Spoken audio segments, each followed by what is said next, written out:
Postpone NEET UG 2022। ये trend इस वक्त ट्विटर पर खूब चल रहा है। ये ट्रेंड क्या कह रहा है ये तो आप समझ ही गए हैं।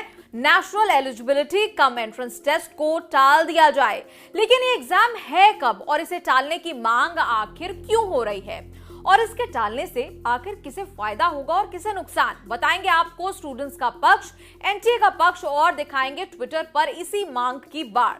नमस्कार, आप देख रहे हैं न्यूज तक, मैं हूं निधि तनेजा। अब देखिए, नीट यूजी साल में एक बार होता है। ये एक ऐसा यूनिफॉर्म एंट्रेंस एग्जाम है जिससे आपको अच्छे खासे मेडिकल, डेंटल, आयुष या दूसरे colleges, deemed to be universities, institute जैसे एम्स, जिपमर में MBBS, BDS, BAMS, BSMS, BUMS या बीएचएमएस और दूसरे अंडरग्रेजुएट मेडिकल कोर्सेज में एडमिशन मिलता है। यानी डॉक्टर बनने की तरफ आपके शुरुआती कदम है ये।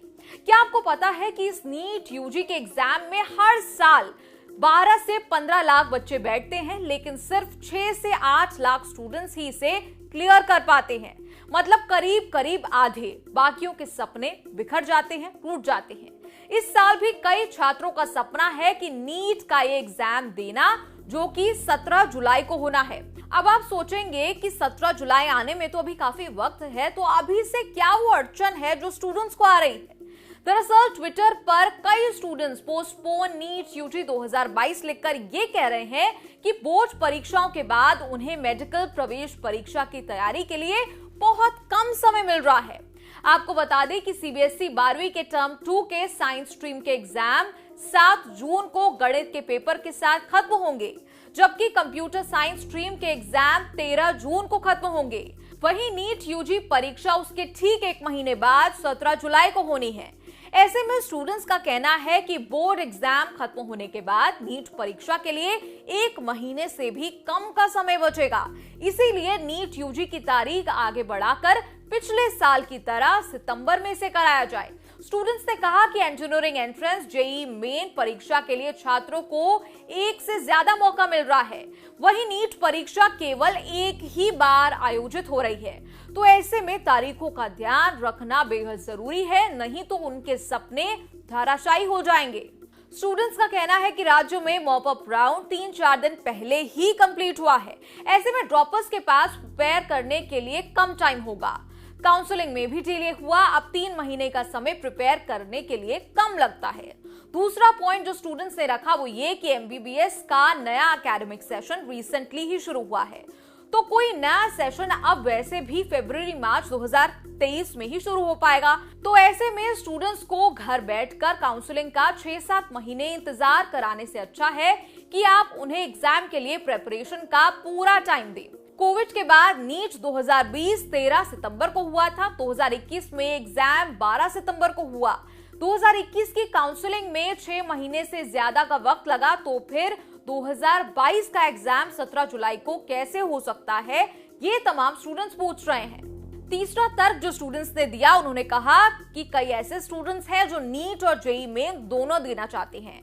जेईई मेन का दूसरा सेशन 21 जुलाई से शुरू है, यानी नीट के सिर्फ 3 दिन बाद। यहाँ जेईई मेन का जिक्र करते हुए स्टूडेंट्स ने कहा कि इस एग्जाम के तो 2 अटेम्प्ट होते हैं, फिर भी इसे 2 महीने तक स्थगित किया गया है। वहीं नीट यूजी का सिर्फ 1 अटेम्प्ट है और ये आमतौर पर जेईई मेन के बाद होता है, लेकिन अब ये जेईई मेन के दूसरे सेशन से पहले रखा गया है। इसके बाद स्टूडेंट्स कहते हैं कि सीबीएसई मैथ्स का एग्जाम 7 जून को होना है, कंप्यूटर साइंस का एग्जाम 12 जून को होना है, एग्जाम 13 जून को खत्म होने हैं। नीट यूजी हमेशा सीबीएसई एग्जाम्स के 45-50 दिन के बाद ही होता था, लेकिन इस बार भला इसे 1 महीना भी पूरा टाइम क्यों नहीं मिला है। इसके अलावा स्टूडेंट्स कहते हैं कि सीयूईटी का एग्जाम जुलाई की पहली और दूसरी वीक में होना है। इन सभी एग्जाम्स के लिए एक साथ कैसे प्रिपेयर करेंगे, तो ऐसे में बेहतर यही है कि इस एग्जाम को कुछ और वक्त के लिए टाल दिया जाए और सितंबर के महीने में कराया जाए। ये जो आप देख रहे हैं ये इन्हीं स्टूडेंट्स के कुछ रिएक्शंस हैं। ट्विटर यूजर शहाबुद्दीन ट्विटर पर लिखते हैं, एनटीए आप हमें जवाब क्यों नहीं देते। ज्यादातर छात्र नीट एग्जाम की पोस्टपोनमेंट चाहते हैं, हम यहाँ मानसिक तनाव में हैं और आप वहाँ चुप बैठे हैं, ये फेयर नहीं है, हमारी मांगे सुनी जाएं। दूसरे यूजर अंशिका लिखती है कि क्या नीट पोस्टपोन करने का कोई रीजन आपको वैलिड नहीं लगता? एनटीए हमारी शिकायतों को अनदेखा क्यों कर रहा है? हमें न्याय चाहिए। राघव दत्ता एक यूजर लिखते हैं कि नीट यूजी पिछले कुछ सालों से सितंबर में हो रहा था, तो 2022 के छात्रों के साथ ये अन्याय क्यों? हम इंसान हैं, कोई मशीन नहीं, इसलिए हमें तैयारी के लिए वक्त चाहिए। चलिए अब स्टूडेंट्स का दूसरा पक्ष भी सुन लेते हैं। हालांकि ये पक्ष बड़ा कम सुनने को मिला, लेकिन क्योंकि हर तरफ का पक्ष जानना जरूरी है, इसलिए सुनते हैं स्टूडेंट की बात। एक स्टूडेंट जो नीट ड्रॉपर है, वो न्यूज तक को बताती हैं कि हमें पोस्टपोनमेंट नहीं चाहिए। उन्होंने कहा कि जेईई मेन पोस्टपोन होने के बाद अब ज्यादातर नीट एस्पिरेंट्स भी एक्सक्यूज दे रहे हैं और ये मांग उठा रहे हैं। उन्होंने कहा कि सबको पता था कि कट ऑफ बढ़ेगी, उसके बावजूद उन्होंने काउंसलिंग में नाम दिया। सिर्फ 1% चांस था सीट मिलने का, ये उस वक्त पढ़ सकते थे। हमें 8 महीने से ज्यादा का वक्त प्रिपरेशन के लिए मिला था, क्योंकि रिजल्ट्स नवंबर में आए थे। एक सीरियस एस्पिरेंट कभी ऐसा रिस्क नहीं लेगा। हमें कोई पोस्टपोनमेंट नहीं चाहिए, हम अपना और वक्त जाया नहीं होने देना चाहते। वहीं देखिए, एनटीए ने इस पूरे मामले पर चुप्पी बनाई हुई है। न्यूज तक ने भी छात्रों की ये बात आगे रखी, लेकिन एनटीए की तरफ से कोई जवाब एनटीए की तरफ से हमें नहीं मिला। लेकिन हम ये जरूर जानना चाहेंगे कि आप इस मामले पर क्या सोचते हैं, क्या आप पोस्टपोनमेंट चाहते हैं या नहीं। स्टूडेंट्स अपनी राय लिखकर जरूर बताएं और देखते रहिए न्यूज तक।